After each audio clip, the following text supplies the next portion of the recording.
হরে কৃষ্ণ, রাধে রাধে বন্ধুরা। গিরিধারী গোপাল সোনার চ্যানেলে তোমাদের সবাইকে সুস্বাগতম। তোমরা সবাই কেমন আছো? আশা করি তোমরা সবাই ভালো আছো গোপাল সোনার কৃপায়। আর তোমাদের গোপাল সোনাও অনেক অনেক ভালো আছে। আজকে বৃহস্পতিবার সকাল এখন প্রায় 5টা মতো বাজে। সকালের সমস্ত কাজকর্ম শেষ করে স্নান করে এসে ঠাকুর ঘরটা নেতা দিয়েছি। নেতা দিয়ে এসে এখন হচ্ছে মাথাটা চিরুনি করে নিচ্ছি আর করছি হচ্ছে তিলকটা। ছেলে হচ্ছে আজকে এখনো অবধি ঘুমিয়ে আছে বলে পা টিপে টিপে সমস্ত কাজ আস্তে আস্তে করে ফেলেছি। এখনো অবধি বাড়ির কেউই ওঠেনি, একটু পরে হয়তো সবাই উঠে যাবে। তাই সমস্ত কিছু কমপ্লিট হয়ে যেতে ঠাকুর ঘরে এসে এবার হচ্ছে আরতির সমস্ত জিনিসগুলো গুছিয়ে নেব। ফুলটাও তুলে নিয়ে চলে এসেছি। এখন হচ্ছে প্রথম আলেখ্যগুলো একটা ভেজা কাপড় দিয়ে সমস্ত আলেখ্যগুলো পরিষ্কার করে নেব। তারপরে একেবারে শেষে গোপু সোনাকে তুলে স্নান শৃঙ্গার কমপ্লিট করব। প্রত্যেক দিনের সকালের সেবা ভিডিও শেয়ার করা হয় না, কারণ আমার সাথে আমার ছেলে একসাথেই উঠে পড়ে, আর ও উঠে পড়লে ওকে নিয়ে কিছুতেই করা যায় না। আর আজকে যেহেতু সে ঘুম থেকে উঠেনি, তাই জন্য অনেকটা কাজ এগিয়ে রেখেছি। তাও আবার দেখি তুলসীপত্র ভগবানকে অর্পণ করার সময় দেখি ছেলে উঠে পড়ে। তাই আগে আরতির জন্য প্রদীপগুলো সলতেগুলো রেডি করে নিচ্ছি। ঘি আর কর্পূর দিয়ে হচ্ছে সলতেগুলো রেডি করব। তারপরে আরতির সমস্ত জিনিসগুলো একটা থালায় রেখে নিচ্ছি। ঘণ্টা, ধূপ, প্রদীপ এইগুলো মোটামুটি হয়ে গেছে, শুধু বাকি আছে চন্দনটা বাটতে হবে। তাই চন্দন পিঁড়ির ওপরে গঙ্গা জল দিয়ে চন্দনটা রেডি করছি। আর চন্দনটা একটু হয়ে গেলে এতে গোলাপ জল, অগ্রু আর দেব হচ্ছে কর্পূর। ফুলে তো কোনো সুগন্ধি নেই, তাই সুগন্ধি একটু এতে অ্যাড করলাম। এতে তুলসীপত্র করে ভগবানকে সেবা দেব। এই চন্দন সুগন্ধির মিশ্রটাই গোপুসোনা স্নানের জলে মিশিয়ে দিয়েছি, আর তাতে দিয়েছি পুষ্প আর তুলসীপত্র। সমস্ত ভগবানকে সুন্দর করে সাজিয়ে দিয়েছি ফুল দিয়ে। আর গোপুসোনাও একদম রেডি হয়ে গেছে। এবারে ধূপ আর প্রদীপ দিয়ে গোপুসোনাকে সুন্দর করে আরতি করে নেব। মঙ্গল আরতি হয়ে যাওয়ার পরে গোপুসোনার বাল্যভোগে মিষ্টি দিয়ে ভোগ অর্পণ করলাম। এখন হচ্ছে সকাল 10:30 মতো বাজে। আজকে ছেলের ইঞ্জেকশন ছিল, তাই ছেলেকে নিয়ে গিয়েছিলাম 10টার দিকে হেলথে ইঞ্জেকশন নিয়ে দেবো বলে। গিয়ে যখন দেখি কেউই আসেনি, বলছে যে দুপুর 12টার দিকে আসতে, তাই বাড়ি চলে এসেছি। ভাবলাম যে রান্না বান্না করে একেবারে ছেলেকে খাইয়ে দাইয়ে 12টার দিকে নিয়ে যাব। তারপরে রান্না বান্না আরম্ভ করে দেওয়ার পরেই ভিডিও করার কথাও একটু মনে পড়লো। আর এখন হচ্ছে ও ঘুমিয়ে আছে সে ঘরে। রান্না বলতে 3টে তরকারি, ভাত, এইটা দিয়েই আজকে করব। উনুনে বসে আছে এখন হচ্ছে বাঁধাকপি ঘন্ট, আর পাতা দিয়েই হচ্ছে আজকে জ্বালানি দিচ্ছি। খুব ধোঁয়াও হচ্ছে। সেদিন যে ঝাঁটানো হয়েছিল তার মধ্যে কিছু পাতা, 1 বস্তা মতো পাতা বস্তায় ভরে রাখা হয়েছিল, আর বাকি পাতাগুলো তো বাইরে ফেলে দেওয়া এসেছে। ওই বস্তার পাতাগুলো ছিল। মাঝখানে তো কয়েকদিন বাড়িতে একাই রান্না করেছি, তাই গ্যাসেই রান্না করে ফেলেছি, উনুন ধরায়নি। আর আজকে তাই জন্য হচ্ছে পাতাগুলো দিয়ে উনুন জ্বালিয়েছি। প্রচুর ধোঁয়াও হচ্ছে। কাঁচা ছোলা দিয়ে হচ্ছে বাঁধাকপির তরকারি করছি। এই কাঁচা ছোলা দিয়ে বাঁধাকপির সবজি করলে বাঁধাকপির সবজিটা কিন্তু খেতে ভালো লাগে। রান্না প্রায় হয়ে গেছে, শেষের দিকে। টকও হয়ে গেছে। এই গরমে আম দিয়ে টক করেছি সরষে বাটা দিয়ে, আর আলু উচ্ছা ভেজেছি, আর ওইদিকে ভাতটাও গড়িয়ে ফেলেছি। আর আজকে দুবেলার জন্যই সবজিটা করেছি, বাঁধাকপির সবজিটা। এবেলাও হয়ে যাবে আর ওই বেলাও হয়ে যাবে। ওই বেলাতে আর একটা তরকারি করে ফেলবো, আর এইগুলো দিয়েই রাতের বেলা খাওয়া হয়ে যাবে। এইখানে বাইরে হচ্ছে চাল হচ্ছে মেলানো আছে, রোদে দেওয়া হয়েছে। মা হচ্ছে চালগুলো হচ্ছে পরিষ্কার করে এইখানে মেলিয়ে রেখেছে।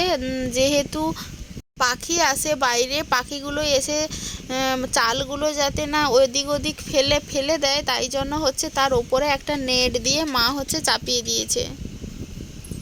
আজকের ওয়েদারটাও একটা কেমন কেমন, কখনো রোদ কখনো মেঘলা। আর এই আমগুলো হচ্ছে আমার ছেলে গুঁড়িয়ে রেখেছে, ও একাই এই আমগুলো বাইরে থেকে একটু একটু করে তুলে মাটিতে জমিয়ে রেখেছিল।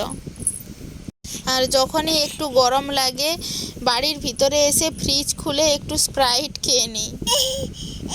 সবারই একটু গরমে ঠান্ডা ঠান্ডা খেতে ইচ্ছে করে, তাই এইরকম একটা বোতল কিনে বাড়িতে রাখা আছে, যখনই একটু গরম লাগে সবাই একটু একটু করে এসে খেয়ে ফেলি। এখন বেরিয়ে পড়েছি হচ্ছে 12টা 15 মতো হয়ে গেছে, বেরিয়ে পড়েছি ছেলেকে নিয়ে ইঞ্জেকশান দিতে যাব বলে। মা, ছেলে আর ওর বাবা মিলে 3জন মিলে সাইকেলে করে যাচ্ছি হচ্ছে হেলদে। এখন আবার মাথার উপরে প্রচুর রোদ্দুর। ছেলে ঘুমিয়েছিল, এই 20-25 মিনিট আগে মতো উঠেছে, উঠে তাড়াতাড়ি স্নান করিয়ে আজকে দেখছি খুব সুন্দরভাবেই হচ্ছে ভাত খেয়ে নিয়েছে। তারপরে চলে গেছিলাম, তারপরে ইঞ্জেকশান নিয়ে বাড়ি এসে ও হচ্ছে ওই যে পেঁচাটা ছিল আমাদের বাড়িতে, ওই পেঁচাটাকে হচ্ছে খাবার খাওয়াচ্ছি। ও কিন্তু এখন একাই খেতে শিখে গেছে। প্রত্যেকদিন এরকম একাই খায় ও। কি মানে তোমরা খাওয়াও নি তাকে? যখন দেখি চিৎকার করবে তাকে খিদা পেয়েছে বাবা।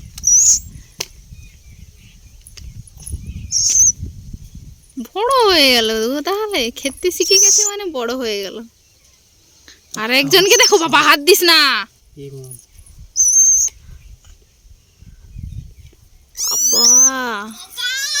এবার আচ্ছা, তাহলে তুমি এরকম করে ওকে খাওয়াচ্ছ কেন? ও তো যেখানে থাকে সেইখানে তো একটা বাটিতে খাবার দিয়ে দিলে তো ও একা খেয়ে নেবে। হ্যাঁ, নষ্ট তো করবে, নষ্ট করবে না তো সব খেয়ে নেবে।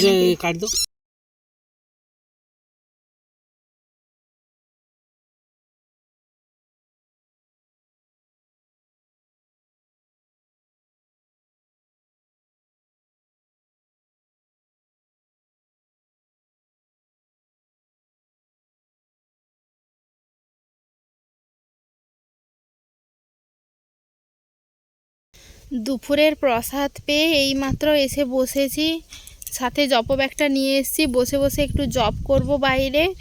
আর বাইরে জব করার কারণ হচ্ছে আমার ছেলে। কী রে, পড়ে গেছিস? আমার ছেলে হচ্ছে খাওয়ার আগেই ঘুমিয়ে নিয়েছে, সারা বিকেল দুপুর আর ঘুমোবে না। ও হচ্ছে অন্য টাইমে ঘুমিয়ে নেবে, আর তুমি যদি একটু এই টাইমে একটু শুয়ে পড়বে ভাবো, বা বিশ্রাম নেবে ভাবো, ও আর তোমাকে বিশ্রাম নিতে দেবে না। তাই ওকে এখন বাইরে বসিয়ে দিয়েছি, ও বাইরে খেলাধুলা করবে, আর আমি বসে একটু জবটাও করে ফেলবো। আর ইঞ্জেকশান দিতে গিয়েছিলাম, আজকে 3টে ইঞ্জেকশান দিয়েছে, 2 পায়ে আর এই হাতে একটা দিয়েছে। 3টে ইঞ্জেকশান বলেছে, বাম পাটা ব্যথা করবে বলেছে, জ্বরও আসতে পারে বলেছে। দেখি থামবো, একটু দিয়ে দেব, কি হবে কে জানে। এখন তো রিয়াকশান বেরোবে না, একটু সন্ধ্যা সন্ধ্যা হলেই ব্যথাটা যদি হবে। ওষুধ দিয়েছে, ওষুধ খাওয়ানোর জন্য। আর সারা দিন এইরকম ধুলো মাটি নিয়ে ও হচ্ছে সারা দিন এইরকম পড়ে থাকে, গোটা গা হাত পা শুধু ধুলোই ভর্তি। এই রকম যদি ধুলোই সারাদিন বসে থাকে আর গড়ে, তাহলে গা হাত পা নোংরা হবে না? আর বললেও কি আর সে শুনবে? একটা ভাঙা মোবাইল পেয়েছে, সেই মোবাইলটা নিয়েই হচ্ছে এখন বসে বসে খেলা করছে। তুমি কি করছো সোনা? কি করছো? এরা হেসে দাও তো, এইভাবে একটা হেসে দাও তো, বুঝলে না? এটা হেসে দে। হ্যাঁ দাদা, দেখি। ও শুধু হচ্ছে দাদা, বাবা আর মা, এই 3টে কথাই বলতে পারে, আর কিছুই বলতে পারে না। তুমি আর কিচ্ছু বলতে শিখোনি? কবে শিখবে? হ্যাঁ দাদা দাদা। গপু দাদা কই? গপু দাদা কোথায়? ঘরে? ঘরে বসে আছে? গপু দাদা বসে আছে? গপু দাদা কোথায়? গপু দাদা কোথায়? গপু দাদা কোথায়? হোক, তুমি খেলা করো। আম কই সোনা? আম কোথায় পড়েছে? আম কোথায় রে? আবু আম কই? একটা আম গুড়িয়ে নিয়ে আয় তো, একটা আম গুড়িয়ে নিয়ে আয় তো, দে হাতে, দে তো। আম দে তো, আম দাও তো, আম আম আম, একটা আম দাও তো। আম, তুমি জানো এটা আম? সে জানে এইটা আম, গাছের তলায় আম পড়েছে, সে কুড়িয়ে নিয়ে এসে আমার হাতে দিল। আম, তুমি আম মাখা খাবে? তুমি আম মাখা খাবে? হ্যাঁ, আম, গাছের তলায় আম পড়েছে। বৃষ্টি আসবে রে সোনা, মেঘ উঠেছে, বাতাস দিচ্ছে, মেঘলা হয়ে গেছে রে, আবার বৃষ্টি মনে হয় হবে। গ্রাম পূজায় বৃষ্টি হবে রে গো সোনা, এবছর পুজোতে বৃষ্টি দেবে গো। মেলা যাবে না? তুমি মেলা যাবে? ওটা বল বল বল, ওটা বল গো। হ্যাঁ, সে বা যাই হোক, আজকে সারাদিন টুকিটাকি কি করলাম না করলাম সব কিছুই তোমাদের সাথে একটু শেয়ার করলাম। ভিডিওটা কেমন লেগেছে অবশ্যই কিন্তু কমেন্ট করে জানিও। আর যদি ভিডিওটা ভালো লাগে অবশ্যই কিন্তু লাইক কমেন্ট শেয়ার করতে একদম ভুলো না। আর আমাদের চ্যানেলে যদি তোমরা নতুন হয়ে থাকো অবশ্যই কিন্তু পাশে থাকা সাবস্ক্রাইব বাটনটি অন করে পাশে থাকো এবং সঙ্গে থাকো। দেখা হচ্ছে পরের ভিডিওতে। হরে কৃষ্ণা, রাধে রাধে, হরি বল।